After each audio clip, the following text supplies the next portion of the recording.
عسلامة، جيتكم بديسير خفيف ويفرهد وينعوش فيها السخانة هذية، والكلنا نحبوه التوانسة، اللي هي خبزة الهواء، وديما موجودة في كل دار. خبزة الهواء هذية سهلة، مكوناتها موجودة في كل دار. ناخذوا إطر حليب، 3 باكوات كريمة، 100 جرام سكر، ديما الحليوة حسب الذوق، هذاك نزيدو ولا نقصو.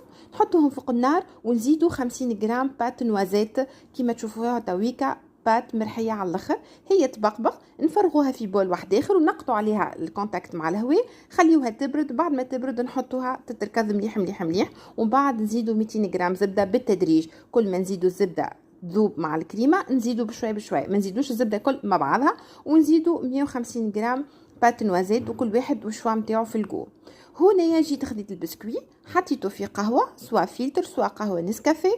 نحطو كوش بسكوي، كوش كريم، كوش بسكوي، كوش كريم، حتى توفى الكونتيتي اللي عنا. وتنجموا زيادة تزيدوا شوية فاكهة مهروشة اونتر لي كوش.